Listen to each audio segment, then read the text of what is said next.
Bonsoir à tous. C'est Trading avec vous. Donc là, je vais revenir sur le graphe de H-bar face à l'USDT. Donc c'est Hedera H-graph. Ok, pour votre information, son nom c'est Hedera H-graph. Donc H-bar face à l'USDT. Donc au niveau fondamental, là, on va regarder ici rapidement, hop, un petit check sur les nombres de jetons. Donc le nombre de jetons total est de 50 milliards, ça me paraît beaucoup quand même. Ranking, il est à 37e d'accord, des rankings crypto, 37e, c'est pas trop mal. Il est dans le top 50. Les offres en circulation, on n'a que 20 milliards qui sont en circulation sur les 50 milliards. Ok, pour votre information. La market cap, elle est de 4 milliards. Donc la market cap, la capitalisation boursière, elle est quand même de 4 milliards. Donc pas mal quand même, élevé quand même. Volume jour est à 38. Volume négocié en 24 heures, 38 millions.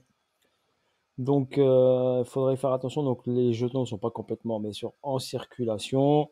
Nous avons uniquement même pas 50% qui sont en circulation. Donc, il faut faire très attention à ça. Avant que je revienne sur le côté technique, donc, ce qui est important, c'est de savoir qu'il n'y a pas encore 50% des jetons qui sont en circulation. Le projet est intéressant au niveau fondamental. Ses partenaires sont très importants. Donc, ils ont Ubisoft, ils ont IBM. Ils ont Tata Communication, d'accord, ils ont Boeing, ils ont des Google. Donc ils ont des bons partenaires, d'accord, au niveau de la gestion et de l'organisation, tout ça, qui lui font confiance. Ils ont aussi des gros partenaires qu'ils ont fait avec Philcom, d'accord. Donc Philcom, donc il est en plein développement. Donc Edera est en plein développement, donc il faut attendre. Également, ils sont mis avec la plateforme micro-paiement Drop, d'accord, qui fait des paiements bien sûr en crypto-monnaie. Donc il y a un bon fondamental, mais le projet pour moi il va mettre du temps un peu à décoller. C'est pas tout de suite, d'accord. Donc il faut prendre le temps de regarder, de prendre son temps, d'accord. Son réseau est intéressant pour développer des applications, des startups, des projets startups, des entreprises principalement, des développeurs sur les entreprises, sur ce projet-là qui est très intéressant. D'accord, il est conçu pour les applications rapides, équitables et sécurisées afin de tirer parti de l'efficacité du H-graph sur un réseau public décentralisé auquel vous pouvez faire confiance. Ils sont alliés également avec Filecoin, ok, Filecoin pour le Web3, donc pour progresser au niveau de l'interopérabilité du Web3. Ok, voilà pour votre information. Je fais juste un survol, d'accord, je ne vais pas trop vous détailler au niveau fondamental. Mais le projet est très intéressant au niveau, d'accord, au niveau de la structure. Mais pour moi, c'est du long terme. Au niveau graphique, donc au niveau graphique, ce que je vois moi personnellement au niveau analyse technique, donc j'ai un plus bas, un plus haut. J'ai ma ligne des 50 qui est ici. Donc j'ai mon repère, ma ligne des 50. Je sais qu'ici c'est du premium et là c'est du discount. Donc le prix a fait quoi? Donc il a ici une grosse zone ici où il était en latence pendant du 11 février 2020 à janvier 2000, donc pendant un an pratiquement. À partir d'un an, il a accéléré vers le haut avec une grosse accélération. A fait un ATH le 15 mars 2021. Ensuite, a retracé bien sûr quand on a une montée verticale, donc forcément on revient ici à la case de départ, hein. Ça, il n'y a pas de secret. Donc il est revenu au bout de regarder donc ici le 16 mars et il est revenu ici le 24 juin, donc en une certaine période, donc mars, avril, mai, juin, en un trimestre on va dire, il est revenu ici pour repartir ensuite, refaire un ATH, ok, le 18 septembre. Donc 18 septembre, il a fait un ATH, après il a retracé, et vu que l'accélération bien sûr est importante, donc forcément il est revenu sur la zone de départ ici. Donc ce que l'on constate au niveau technique, donc sur cette partie-là, donc j'ai une distribution qui s'est mise en place. Donc un BC, un ST, un saut, une accélération, une prise de liquidité. Donc on a pris l'argent ici, hein, vous le voyez bien.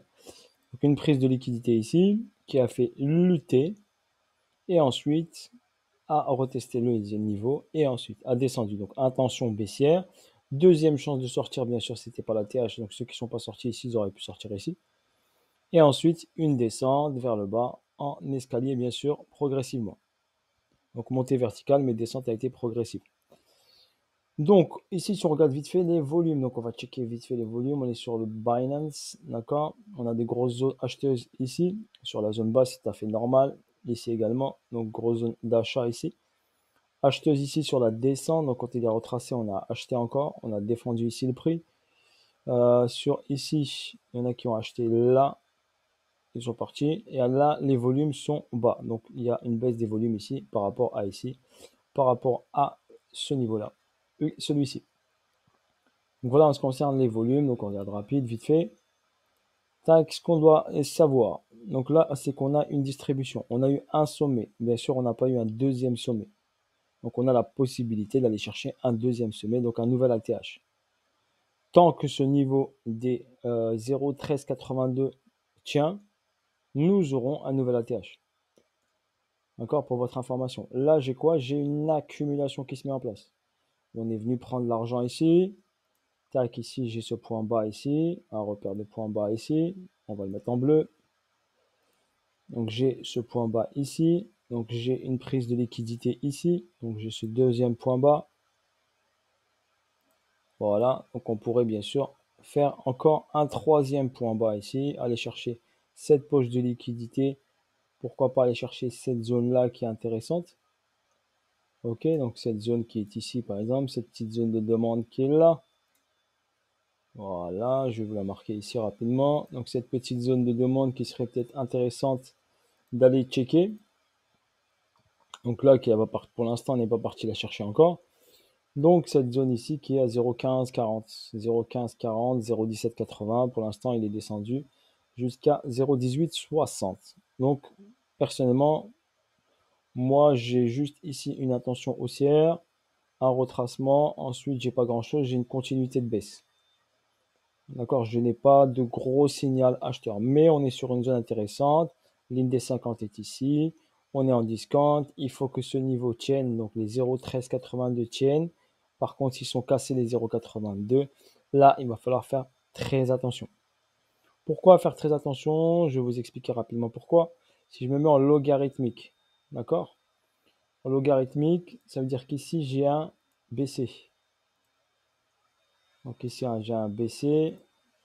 Au niveau logarithmique, ça veut dire que là, j'ai un BC, j'ai un sommet qui est ici.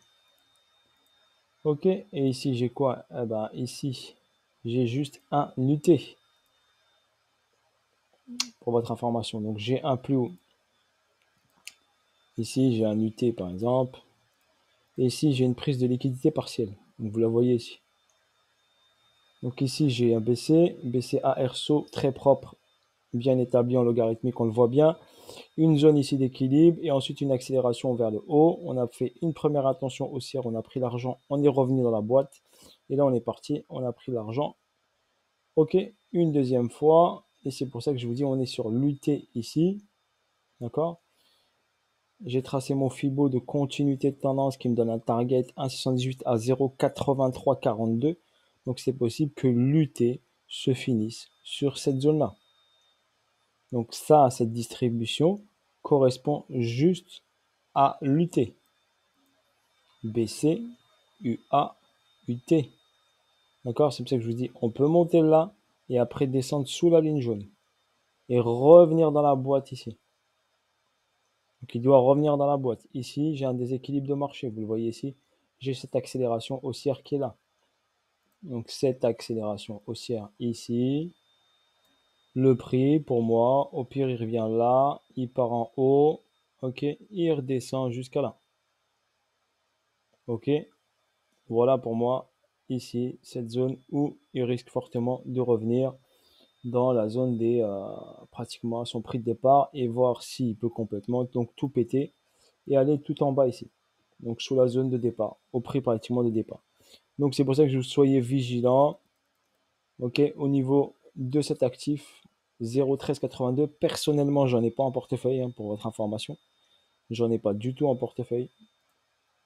Mais juste je l'analyse. Je mettrai une alerte ici, donc je vais mettre déjà une alerte sur ce niveau-là, donc sur cette petite barre ici. Donc je vais mettre une petite alerte là pour revenir sur le graphe si cette alerte sonne. Et pour moi, la zone intéressante, bien sûr, je vous l'ai dit, elle est sur ce niveau-là.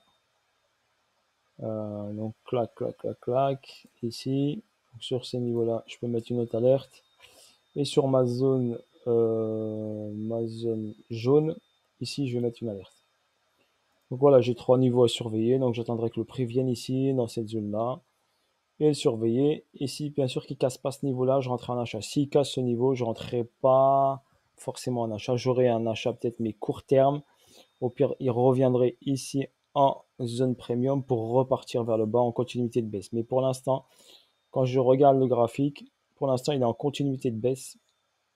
Il a juste fait une petite intention, mais je suis en continuité de baisse. Pour moi, il n'y a pas de retournement de situation pour l'instant. Ok, voilà personnellement moi ce que je vois. Donc c'est mon analyse personnelle, hein. Chacun peut faire son analyse comme il veut. Moi, je vous présente la mienne. D'accord? Moi, ce que je vois personnellement. Et après, c'est à vous de voir ce qui vous convient. D'accord? Je vous ai dit pour l'instant, pour moi, on est sur l'UT et on est en train de faire la schématique de l'UT en sa globalité, en schématique daily, weekly. Et pour moi, il est là. Le fondamental reste correct, mais pour moi, le projet est encore du temps pour pouvoir se développer au niveau fondamental. Voilà, sur ce, bonne soirée à vous tous et à bientôt pour de nouvelles vidéos, nos aventures. N'oubliez pas, petit disclaimer, s'il ne vend pas de formation, n'a pas de robot de trading et n'a pas de fonds d'investissement. Ok, voilà, je partage tout ça à titre informatif et je ne suis pas conseiller financier. Bisous à tous, ciao ciao.